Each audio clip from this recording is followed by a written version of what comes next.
Okay, so welcome back to my this video lecture, and today in this lecture we will discuss the restriction enzymes. ये restriction endonuclease भी बोला जाता है. Okay, so stay tuned with me and let us start.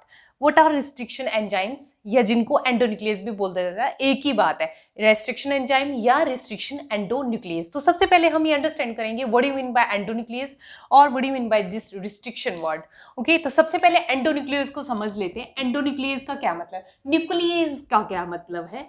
Nucleus mean कि वो क्या करते हैं, कट करते हैं ऐसे एंजाइम जो किसको कट कर रहे हैं, न्यूक्लिक एसिड को, या जैसे डीएनए है या आरएनए, तो डीएनए को ले लेते हैं, तो ऐसे एंजाइम जो डीएनए को या न्यूक्लिक एसिड को कट कर रहे हैं उनको बोल दिया जाता है न्यूक्लियेसिस. ठीक है, न्यूक्लियेसिस. और एंडो का क्या मतलब है, what do you mean by endo. Endo means कि जो भी एंजाइम हमने बोला डीएनए को कट करेंगे, बट ये जब कट करेंगे ना तो ये विद इन सीक्वेंस जो है ये इस तरह से कट करेंगे. यहाँ पे इसने कट कर दिया, ठीक है, विद इन द सीक्वेंस. ऐसा नहीं है कि ये एंड्स के ऊपर कट कर रहे हैं, एंड्स के ऊपर ये कट नहीं करेंगे, ये क्या करेंगे विद इन दी सीक्वेंस जो है ये जाके कट करेंगे, इसीलिए इनको बोला जाता है एंडोन्यूक्लियेसिस. ओके, और रिस्ट्रिक्शन का मीनिंग समझ लेते हैं. रिस्ट्रिक्शन मीन्स कि ये जो एंजाइम है ना, these are very specific enzyme. ये जब कट करेंगे रिस्ट्रिक्शन एंजाइम या रिस्ट्रिक्शन एंडोन्यूक्लियेसिस, तो हमने बोला ये विद इन सीक्वेंस जाके जो है वो कट करते हैं. ठीक है, विद इन सीक्वेंस तो करेंगे, बट ऐसा नहीं है कि ये एंजाइम क्या है रेंडमली कहीं भी जाके इसने कट कर दिया, ऐसा नहीं है. These are very specific. ये क्या करते हैं, एक पर्टिकुलर सीक्वेंस को रिकॉग्नाइज करते हैं, और वो पर्टिकुलर सीक्वेंस जिसको ये रिकॉग्नाइज करते हैं उसी पे जाके ये कट करेंगे. ठीक है, तो these are very restrictive in their nature कि वो उसी साइड पे कट कर सकते हैं, इसीलिए इनको क्या बोला जाता है, रिस्ट्रिक्शन एंजाइम्स या रिस्ट्रिक्शन एंडोन्यूक्लियेसिस. तो ये जो सीक्वेंस है जिसको ये रिकॉग्नाइज कर रहे हैं, तो ये डीएनए है, डीएनए का स्ट्रैंड है, यहाँ पे मान लो ये वाला जो सीक्वेंस है इसको ये रिकॉग्नाइज कर रहे हैं, तो ये यहीं पे कट करेंगे. ठीक है, इसी सीक्वेंस को ये रीड करके कट करेंगे. तो एंजाइम क्या करेगा, हमारे डीएनए के स्ट्रैंड के साथ अटैच करेगा और उसको रीड करेगा. जब वो सीक्वेंस उसको स्ट्राइक करेगा ये वहां पे जाके कट प्रोड्यूस कर देगा. ठीक है, that's why the enzyme is known as restriction enzyme. And ये जो सीक्वेंस है जहां पे इसने कट करना है एक पर्टिकुलर साइट जिसको हम बोलते हैं, इसको बोला जाता है रिस्ट्रिक्शन साइट. रिस्ट्रिक्शन साइट या फिर रिकॉग्निशन साइट.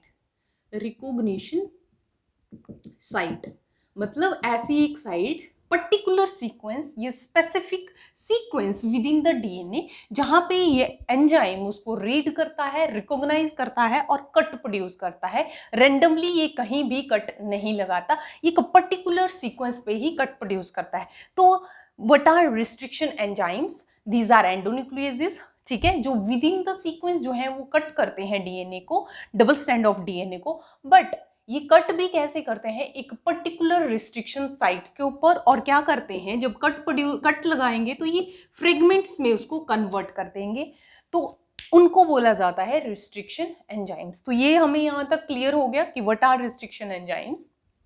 ओके, नेक्स्ट हम एक चीज डिस्कस कर लेते हैं. हाँ, और दूसरी बात इसी वजह से, क्योंकि ये क्या करते हैं, कट कर रहे हैं हमारे डीएनए को, इनको क्या बोला जाता है, और मॉलिक्यूलर सीजर भी हम बोल सकते हैं, मॉलिक्यूलर सीजर भी इनको बोला जाता है. ठीक है, तो इतना हमें क्लियर हो गया. Molecular scissor, they are also known as molecular scissor, क्योंकि ये कट कर रहे हैं हमारे डीएनए को. दूसरी बात आती है कि ओरिजिन कहाँ से हुआ, origin of these restriction enzyme. ठीक है, मीन्स कि कोई तो चीज है जो इनको प्रोड्यूस कर रही है. ठीक है, तो इनका ओरिजिन क्या है, कहाँ से ये प्रोड्यूस होते हैं रिस्ट्रिक्शन एंजाइम्स, ये हम डिस्कस करेंगे अभी. ठीक है, तो ये जो रिस्ट्रिक्शन एंजाइम है obviously these are produced by bacteria. ठीक है, और रीजन क्या है, जो हमारे रिस्ट्रिक्शन एंजाइम है ये कौन प्रोड्यूस करता है, बाय बैक्टीरिया. कौन प्रोड्यूस करता है, बैक्टीरिया. ओके, ठीक है, बैक्टीरिया प्रोड्यूस करता है. बैक्टीरिया क्यों प्रोड्यूस करता है इनको. ठीक है, फॉर एग्जाम्पल हम एस्ट्रिशिया कोलाई की बात करते हैं, इकोलाई जिसको हम बोलते हैं. ठीक है, ये हमारा इकोलाई है बैक्टीरिया. तो इसको जो है मान लो वायरस ने इन्फेक्ट किया. ठीक है, इसको क्या किया, वायरस ने इन्फेक्ट किया. अब क्या है कि ये बैक्टीरिया क्या प्रोड्यूस करता है, हमने बोला रिस्ट्रिक्शन एंजाइम्स प्रोड्यूस करता है। अब ये रिस्ट्रिक्शन एंजाइम जो इकोलाई ने जो रिस्ट्रिक्शन एंजाइम प्रोड्यूस किया उसको नाम दे दिया जाता है EcoR1। ये हम नेक्स्ट डिस्कस करेंगे, नॉमेनक्लेचर पे डिपेंड है कि इसको EcoR1 क्यों बोला गया। ठीक है, ये क्या है, रिस्ट्रिक्शन एंजाइम है जो कौन प्रोड्यूस कर रहा है, एस्चेरिचिया कोलाई जो बैक्टीरिया है। ठीक है, अब इसने क्या किया, जैसे ही वायरस ने इन्फेक्ट किया इसको, जिसको हम बैक्टीरियोफाज भी बोल सकते हैं, बैक्टीरियोफाज मीन ऐसे वायरस जो बैक्टीरिया को इन्फेक्ट कर रहे हैं, तो बैक्टीरिया को इन्फेक्ट किया वायरस ने। ठीक है, तो हमारे ये जो रिस्ट्रिक्शन एंजाइम है, अब इसका रोल आ जाता है यहाँ पे। ये क्या करता है, जैसे ही वायरस ने इसको इन्फेक्ट किया, ये वायरस का जो डीएनए है उसको ये कट कर देता है, ये कट कर देगा, और उसकी वजह से क्या होगा, ये प्रोटेक्ट करता है खुद को, प्रोटेक्ट करता है इटसेल्फ फ्रॉम इन्फेक्शन। ठीक है, तो ये हमें इसका समझ आ गया पर्पज। रिस्ट्रिक्शन एंजाइम का एक तरह से इम्यून सिस्टम की तरह काम कर रहा है। हमारी बॉडी में तो इम्यून सिस्टम काम करता है, जो कोई फॉरेन जो पैथोजन होगा हमें इन्फेक्ट करेगा तो ऑब्वियसली वहाँ पे इम्यून सेल वर्क करेंगे, but in case of bacteria वहाँ पे क्या काम करते हैं, सिमिलरली रिस्ट्रिक्शन एंजाइम्स, तो इनका ये काम होता है टू प्रोटेक्ट फ्रॉम इन्फेक्शन। ठीक है, ये हमें समझ आ गया। अब हमने बोला कि जो EcoR1 है ये एक पर्टिकुलर, ये रिस्ट्रिक्शन एंजाइम है तो ये एक पर्टिकुलर साइट को रिकॉग्नाइज करता है। ठीक है, तो जो EcoR1 है ये इसकी एक पर्टिकुलर साइट है जिसको ये रीड करता है, दैट इज दिस GAATTC। ये एक ऐसा सीक्वेंस है, ठीक है, ये इसी को रिकॉग्नाइज करता है और इस पे कट प्रोड्यूस करता है। तो जैसे ही वायरल एंटर किया, इसने ये साइट जो है रिकॉग्नाइज की और उसको कट कर दिया। अब हमारे माइंड में एक और यहाँ पे क्वेश्चन आता है कि वायरस के डीएनए में जो ये सीक्वेंस इसको मिला, इसने वहाँ पे कट प्रोड्यूस किया, बट इसके खुद के डीएनए में भी तो ये सीक्वेंस होगा, तो ये खुद का डीएनए क्यों कट नहीं करता। ठीक है, दैट इज द क्वेश्चन। तो होता क्या है कि यहाँ पे एक और मैकेनिज्म है, जिस तरह से हमारी बॉडी सेल्फ सेल और नॉन सेल्फ जो फॉरेन है उनको डिफ्रेंशिएट करता है, उसी तरह से जो बैक्टीरिया है ना ये भी अपनी जो ये सीक्वेंस है इसको डिफ्रेंशिएट कर देता है जो फॉरेन का डीएनए है उससे। कैसे, ये क्या करता है कि मान लो जो ये सीक्वेंस है जो ये रीड करता है रिस्ट्रिक्शन एंजाइम, ये क्या करता है ना, जो एस्चेरिचिया कोलाई का डीएनए का जो ये सीक्वेंस होगा उसके एडेनिन के ऊपर ये मिथाइल ग्रुप पे ऐड कर देता है। ठीक है, मिथाइल ग्रुप या CH3 जिसको हम, तो ये मिथाइल ग्रुप ऐड कर देगा एडेनिन के ऊपर। अब क्या होगा, ये मिथाइलेटेड हो गया। अब जिस पे मिथाइल ग्रुप ऐड है डीएनए पे उसको तो ये कट नहीं करता, बट जो बाहर का डीएनए आएगा उसके ऊपर मिथाइलेशन नहीं होगी, उसको ये कट प्रोड्यूस कर देता है। तो इस वजह से ये क्या करता है, अपने डीएनए को कट नहीं करता, जबकि जो इन्वेडर है या फॉरेन जो डीएनए है उसको कट कर देता है। तो ये कैसे पहचानता है, थ्रू दिस एक्टिविटी, जिसमें क्या होता है मिथाइल ग्रुप ट्रांसफर कर दिया जाता है इस सीक्वेंस के ऊपर, जो एडेनिन के ऊपर जो है वो अटैच हो जाता है, और इस वजह से ये पहचानता है कि yes it is my own DNA और ये जो है फॉरेन डीएनए है, तो जो फॉरेन डीएनए होगा उसको ये रिकॉग्नाइज करके कट कर देगा। तो ये हमें इतना समझ आ गया, ठीक है, कि ये किस तरह से काम करता है रिस्ट्रिक्शन एंजाइम। अब हमने बोला कि जो एस्चेरिचिया कोलाई है ना, इसका जो रिस्ट्रिक्शन एंजाइम है उसको EcoR1 बोला जाता है। इसको नॉमेनक्लेचर EcoR1 कैसे दिया ये हम समझ लेते हैं। नॉमेनक्लेचर सिमिलर रहता है जितने बाकी जो restriction enzyme, different bacteria different restriction enzyme produce करते हैं, तो जो नॉमेनक्लेचर का जो बेस है वो सिमिलर रहेगा। तो हम बोलते हैं कि EcoR1, इसका मतलब समझ लेते हैं। हमारा जो बैक्टीरिया है वो प्रोड्यूस करता है, कौन बैक्टीरिया प्रोड्यूस करता है इसको, Escherichia coli, Escherichia ESCHERICHIA, Escherichia coli, इसने प्रोड्यूस किया एंजाइम जिसको हमने बोला EcoR1। तो E कहाँ से आया, एस्चेरिचिया से, एस्चेरिचिया से हमने क्या लिया इसका E, जिसको बोलते हैं जीनस। ये क्लियर हो गया। अब जो को है वो कोलाई से आ रहा है, ठीक है, और उसका मतलब है ये स्पीसीज को रिप्रेजेंट कर रहा है। ठीक है, आर जो है ना इसका स्ट्रेन है, स्ट्रेन जो एस्चेरिचिया कोलाई के भी डिफरेंट स्ट्रेन होंगे, तो उसका जो RY13 जो स्ट्रेन था उससे इसको आइसोलेट किया गया था, इसीलिए इसके साथ R ऐड किया गया है। और 1 जो है ना ये सबसे पहले ये डिस्कवर किया गया था, फर्स्टली डिस्कवर किया गया था इसीलिए इसके आगे क्या किया गया था कि 1 ऐड कर दिया गया कि ये सबसे पहले डिस्कवर हुआ था, ठीक है। तो ये नॉमेनक्लेचर है, ये हमें क्लियर हो जाना चाहिए। बाकी जितने एंजाइम होंगे उनका भी इसी तरह से नॉमेनक्लेचर किया जाता है, जो डिफरेंट डिफरेंट बैक्टीरिया प्रोड्यूस करेंगे, ठीक है। ये समझ आ गया। अब क्या हुआ, हम बोल रहे हैं कि एस्चेरिचिया कोलाई तो प्रोड्यूस करता है इको R1, इसी तरह से बहुत सारे रिस्ट्रिक्शन एंजाइम हैं जो अदर बैक्टीरिया प्रोड्यूस करते हैं और उनकी डिफरेंट डिफरेंट फीचर्स हैं। तो हमने क्या किया, डिफरेंट टाइप्स में इनको डिवाइड कर दिया। एक आता है हमारा, मेजरली हम उनको डिवाइड करते हैं 3 टाइप में, टाइप 1, टाइप 2 और टाइप 3 रिस्ट्रिक्शन एंजाइम, ठीक है। Type 1, type 2, type 3 restriction enzyme.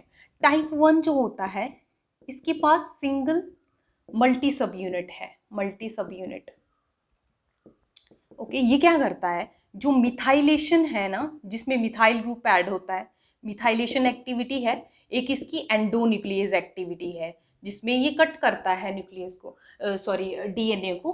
तो ये दोनों एक्टिविटी एक ही यूनिट के अंदर आती है, जबकि टाइप 2 में इसके लिए सेपरेट यूनिट्स होती हैं, सेपरेट यूनिट्स हैं। किस लिए, मिथाइलेशन और एंडोन्यूक्लियस एक्टिविटी के लिए। टाइप 3 में भी क्या है, सेपरेट यूनिट्स हैं, सेपरेट यूनिट्स, ठीक है जी। ये क्लियर हो गया फर्स्ट पॉइंट।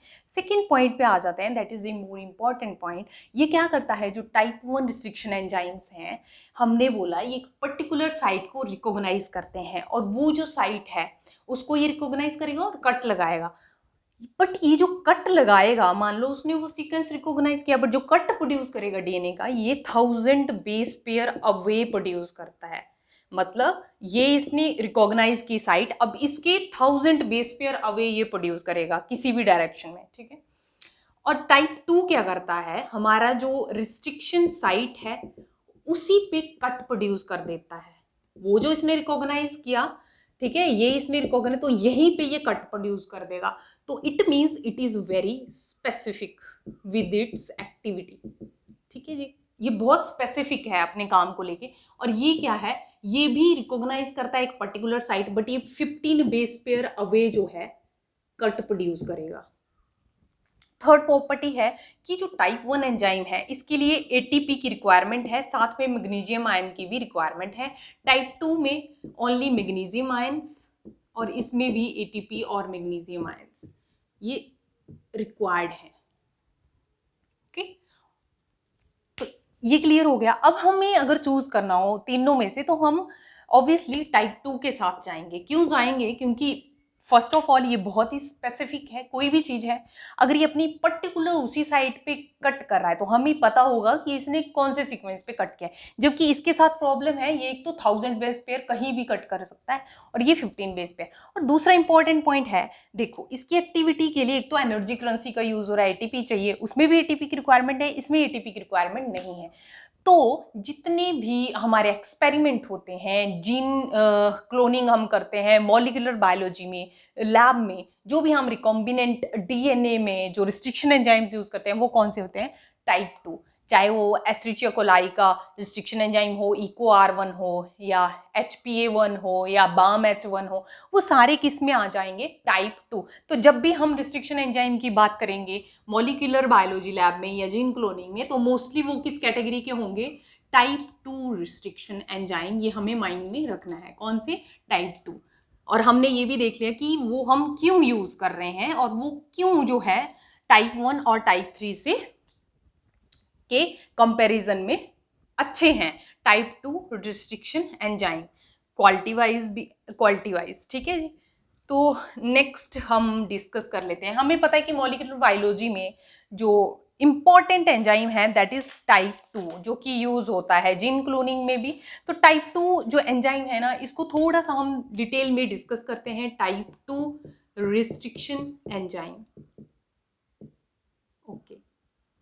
हमने बोला कि जो टाइप 2 रिस्ट्रिक्शन एंजाइम है ये क्या करेंगे, डीएनए का सीक्वेंस है उसको, पर्टिकुलर सीक्वेंस को रिकॉग्नाइज करेंगे और वहां पे कट प्रोड्यूस कर देते हैं एट द रिकॉग्निशन साइट। ये हमने स्टडी किया। अब इसकी जो ये रिकॉग्निशन साइट है ये 4 to 6 बेस पेयर लॉन्ग होती है। इसकी लेंथ क्या है, 4 to 6 base pair long length में, ठीक है। और हम बोलते हैं कि ये जो इसकी रिस्ट्रिक्शन साइट है ना, रिस्ट्रिक्शन साइट्स जो है, जो ये रिकॉग्नाइज करता है sequence that are palindromic in nature, palindromic in nature, palindromic nature समझ लेते हैं, या इन्वर्ट रिपीट्स भी बोल देते हैं।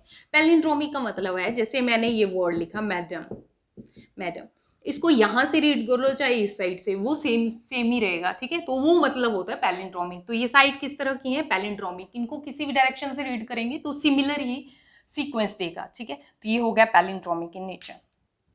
दूसरी जो एक इंपॉर्टेंट प्रॉपर्टी है इनकी, वो भी हम स्टडी करते हैं। हम बोल रहे हैं कि जो रिस्ट्रिक्शन एंजाइम है, इसने रिस्ट्रिक्शन साइट पहचानी और वहां पे कट प्रोड्यूस कर दिया।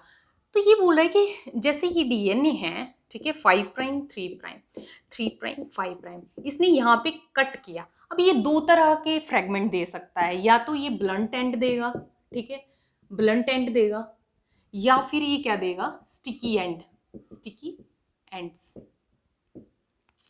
ठीक है। ब्लंट एंड्स क्या होते हैं और स्टिकी एंड्स क्या हैं? ब्लंट एंड्स होते हैं कि जैसे मान लो इसने कट किया तो ये बिल्कुल अपोजिट कट करेगा। एक स्टैंड पे इसने यहाँ किया, सेकंड स्टैंड में ये बिल्कुल इसके फर्स्ट स्टैंड के अपोजिट जो है वो कट प्रोड्यूस करेगा।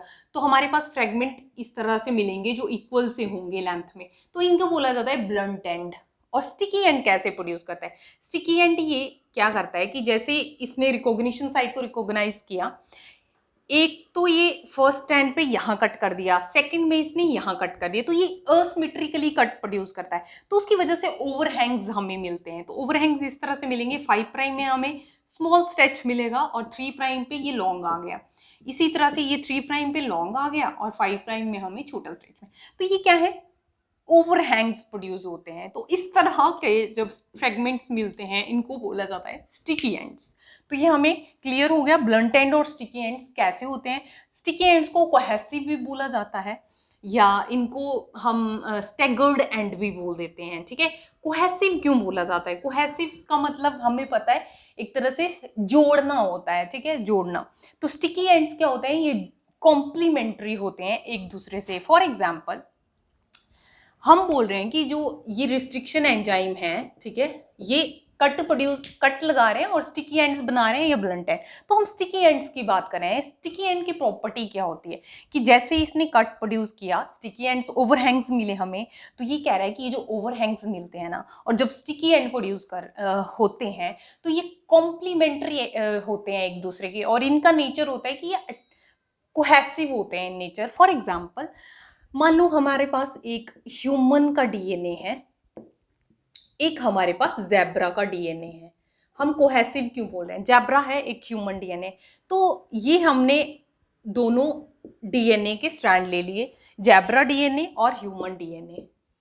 अब हमने एंजाइम एक ही यूज करना है। मान लो हमने इको R1 यूज किया, तो इको R1 क्या करेगा, अपना वही सीक्वेंस यहाँ रीड करेगा और उसी सेम सीक्वेंस यहाँ रीड करेगा, बट ओरिजिन जो है डीएनए का वो डिफरेंट है। सोर्स एक ज़ेब्रा है, एक ह्यूमन है, बट ये जो कट प्रोड्यूस करेगा ये सेम सीक्वेंस पे कट करेगा।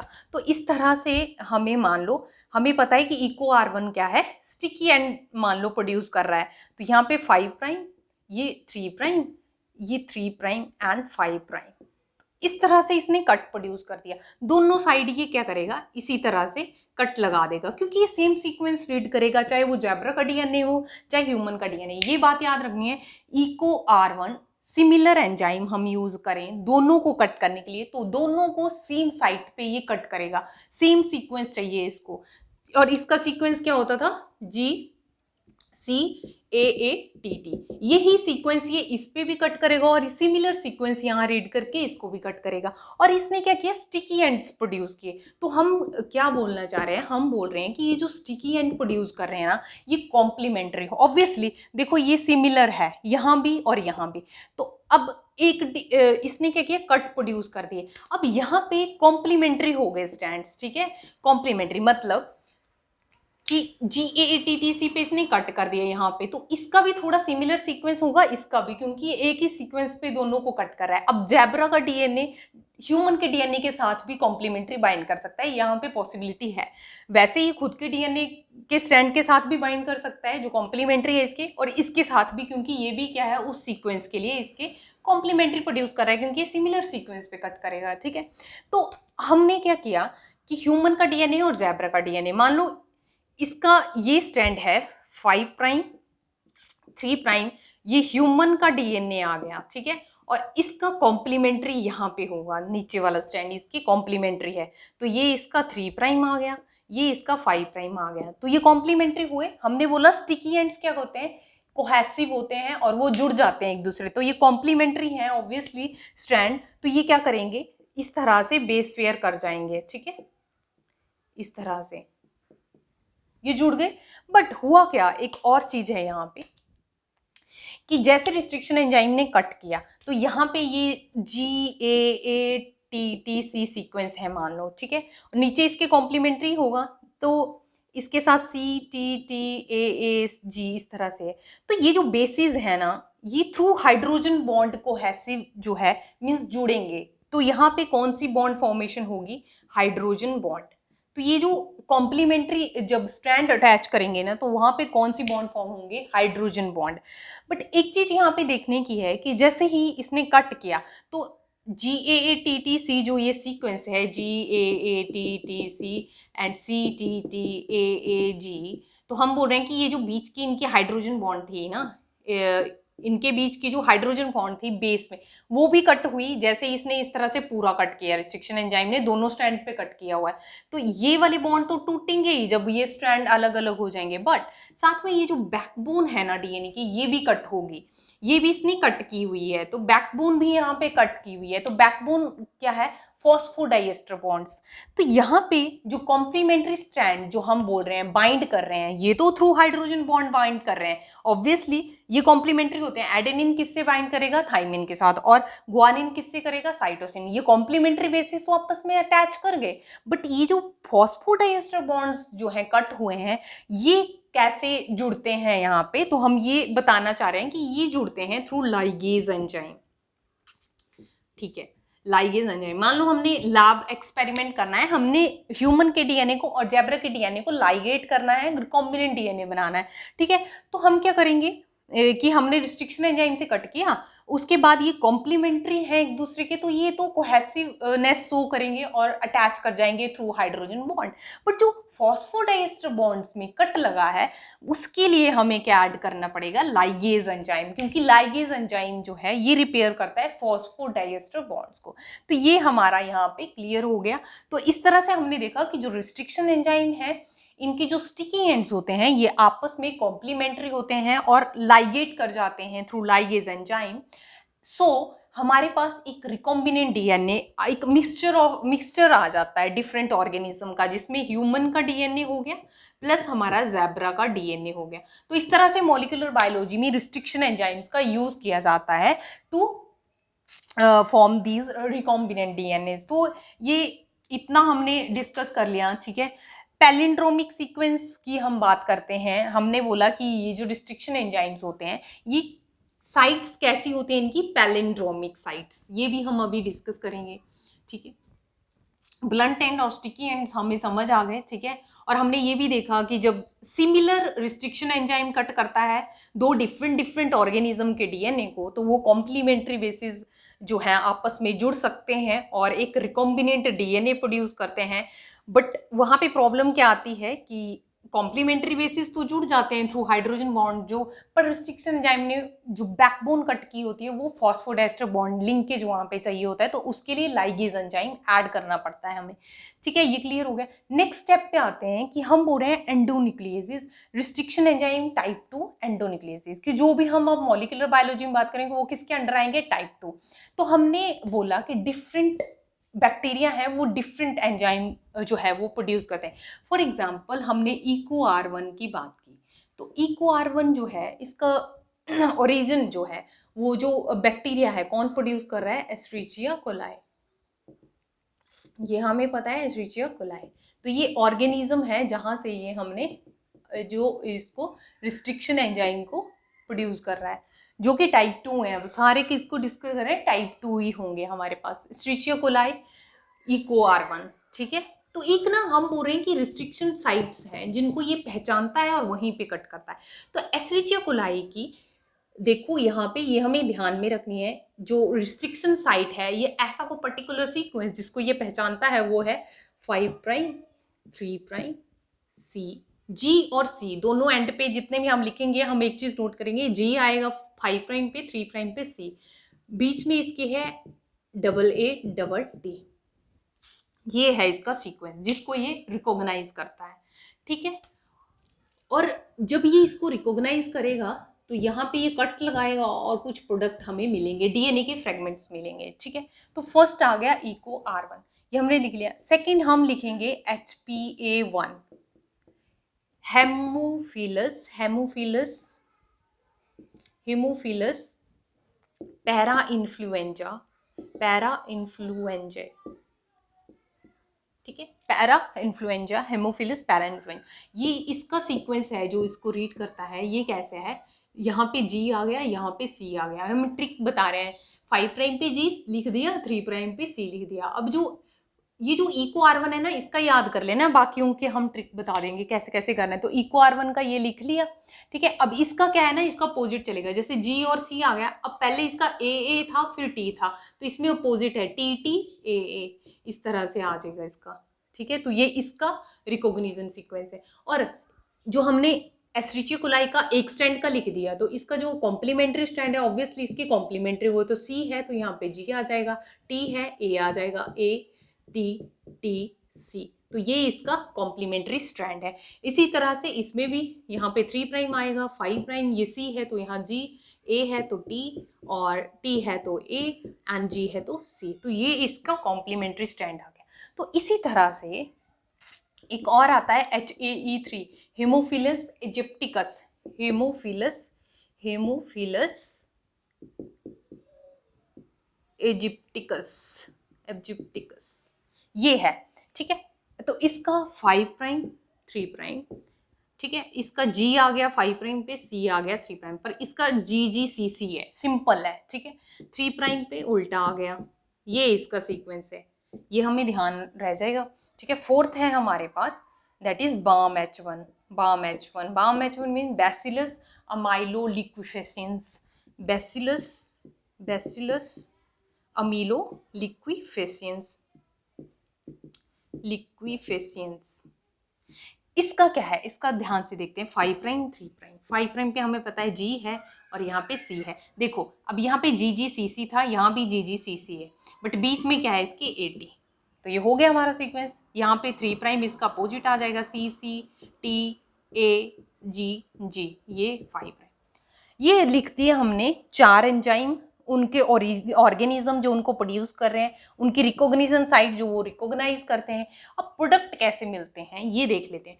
जो एस्ट्रिचियो कोलाई है ना, ये जी और ए पे कट करता है फर्स्ट, ठीक है। किसके बीच में कट करेगा, जी और ए के बीच में। तो कॉम्प्लीमेंट्री स्टैंड में भी वो जी और ए के बीच में कट करेगा, ठीक है। तो इसलिए जी और ए के बीच में कट किया। तो अब देखते हैं प्रोडक्ट में क्या मिलेगा। ये 5 प्राइम है, ये इसका जी है, अब इसने यहाँ पे कट प्रोड्यूस कर दिया, तो ये जी अलग हो गया और एक मिल गया हमें ए टी टी सी, जो इसकी 3 प्राइम, ये एक स्ट्रैंड का कट मिल गया। अब 3 प्राइम पे यहाँ पे ए जी के बीच में इसने कट किया, तो 5 प्राइम पे ये जी रह जाएगा, इसके बाद इसने ये पूरा स्ट्रेच जो है ये एक बन जाएगा, तो इसमें आएगा सी टी टी ए। तो इस तरह से हमें प्रोडक्ट मिलेंगे। सिमिलरली इनके लिए भी, जैसे हेमोफिलस पैरा इन्फ्लुएंजा HPA1 है, HPA1 ये कैसे कट करता है, ये ए और टी के बीच में कट करता है, ए और टी के बीच में। हमने ये डिस्कस किया कि जहाँ पे बिल्कुल अपोजिट जो है ये कट प्रोड्यूस होते हैं, कि यहाँ पे कट प्रोड्यूस हो, इसके बिल्कुल अपोजिट कट, तो ये ब्लंट एंड प्रोड्यूस करता है। कैसे एंड प्रोड्यूस करेगा, ब्लंट एंड, देख लेते हैं। जैसे जी टी टी, अब यहाँ पे इसने कट कर दिया तो ए सी, ठीक है। अब यहाँ पे जी ए और इसने यहाँ पे कट कर दिया तो ये टी टी जी। तो अब हमें समझ आ गया, ये एक स्ट्रेच बन गया, ये एक एक एक, तो ये थोड़े इक्वली कट हुआ। जबकि यहाँ पे देखो, अब जी यहाँ पे ये जी कट गया, तो इसने असिमेट्रिक कट किया है, एक यहाँ पे कट किया, एक यहाँ पे, मतलब इसने बिल्कुल अपोजिट नहीं कट किया। तो ये एक छोटा स्ट्रैंड बन गया, ये एक बड़ा बन गया, ये बड़ा बन गया, ये छोटा। इस तरह के स्ट्रैंड्स को हम क्या बोलते हैं, स्टिकी एंड्स। ये हो गया स्टिकी एंड्स। और ये कैसे हो गए, ब्लंट एंड्स। इसी तरह से दूसरा ये जो है HAE3, ये G और C के बीच में कट करता है, G और C। अब देख लो ये बिल्कुल अपोजिट है, तो ये कैसे एंड्स बनाएगा, ब्लंट एंड। तो ब्लंट एंड बनेंगे GG CC CC GG, इस तरह से। सिमिलरली ये जो बाम H1 है, ये G और G के बीच में कट करता है, यहाँ पे करेगा और यहाँ पे। तो हमें क्या प्रोडक्ट मिलेगा, 5 प्राइम पे G और 3 प्राइम पे G A T C C, इस तरह से कट लगाएगा, C C T A G और यहाँ पे G। तो ऑब्वियसली ये बड़ा स्ट्रेच है, छोटा, ये क्या है, स्टिकी एंड, और ये क्या है, ब्लंट एंड। तो हमें देख के ही पता चल जाता है। सिमिलरली ये तो हमारा क्लियर हो गया, ये हमने बता दिया कि ऑर्गेनिज्म जो हैं उनके एक पर्टिकुलर साइट्स हैं जिनको वो रिकॉग्नाइज करता है। तो ये हमें याद रखनी है साइट्स। कई बार पूछ लिया जाता है कि EcoR1 जो हमारा रिस्ट्रिक्शन एंजाइम है उसकी रिकॉग्निशन साइट बताओ क्या होती है, ठीक है। तो वो सीक्वेंस हमें याद होना चाहिए, GAATTC। एक बात हमने बोली थी कि पैलिंड्रोमिक सीक्वेंस होते हैं। ये सीक्वेंस कैसे हैं जिनको ये रिकॉग्नाइज कर रहा है, पैलिंड्रोमिक। तो हम देखते हैं कि पैलिंड्रो GAATTC, ये है हमारा सीक्वेंस, ठीक है।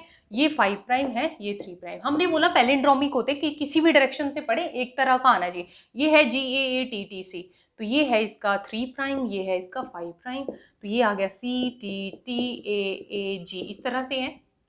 सिमिलरली जो यहाँ लिखा हुआ है, तो अब यहाँ से देखते हैं 5 प्राइम टू 3 प्राइम डायरेक्शन पढ़ना है, GAATTC, 5 prime to 3 direction, GAATTC। तो ये सीक्वेंस जो बन रहा है इन्वर्टेड रिपीट्स हैं और इनको बोलते हैं पैलिंड्रोमिक सीक्वेंस। ऐसे ही है हर जगह, GTTAAC, GTTAAC, यहाँ पे क्या आएगा, C, यहाँ पे मिस्टेक है, यहाँ पे C, ठीक है। तो इसी तरह से GGCC, 5 prime to 3 prime, GGCC, 5 prime to 3 prime, GGATCC, GGATCC, similarly, ठीक है।